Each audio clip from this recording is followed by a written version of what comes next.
तो ये दिशा बता रही है कि इस देश की दिशा और दशा का समाधान होने वाला है।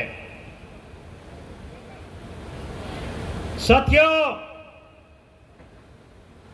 इस देश के अंदर 67% दूध मिलावटी बिक रहा है। ये बहुत बड़ा रोजगार का साधन है इस देश के अंदर पशुपालक।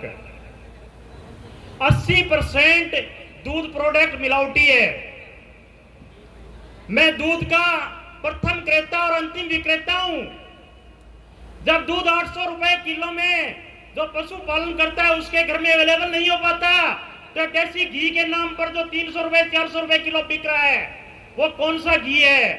कहीं न कहीं हमारा फूड सप्लाई विभाग भ्रष्ट है। और फूड सप्लाई विभाग भ्रष्ट क्यों है?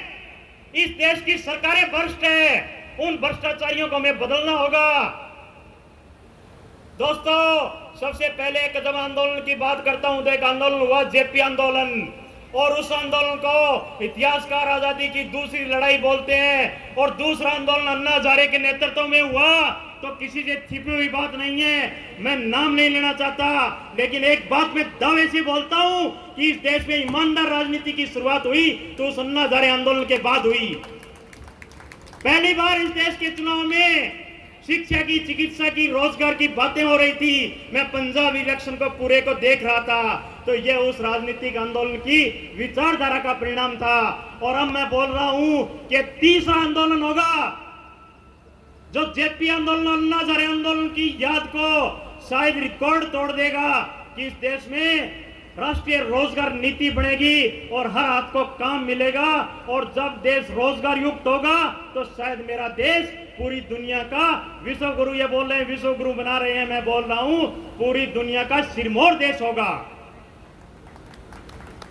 दोस्तों, समय का अभाव है, मुझे भी चिट्ठी आ चुकी है। अभी जो जातिवाद की बात चल रही है उस पर मैं अपनी एक बात कहना चाहूंगा। अगर मिट्टी है तो पल भर में बिखर जाएंगे हम लोग। मिट्टी है तो पल भर में बिखर जाएंगे हम लोग। हम खुशबू है, सारे वतन को महकाएंगे हम लोग।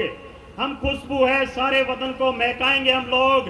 जो जातिवाद की, धर्म की बात करते हैं उन लोगों को मैं बोलना चाहूंगा, हमें नाम से मत जान, हम रूए वफा है। कल फिर किसी और नाम से आ जाएंगे हम लोग। दोस्तों, मैं मेरी बात पूरी करूंगा, उससे पहले मैं 2 लाइनों से अपनी बात पूरी करूं। जो मेरी बात का सार है, समय मुझे नहीं दिया गया, वरना मैं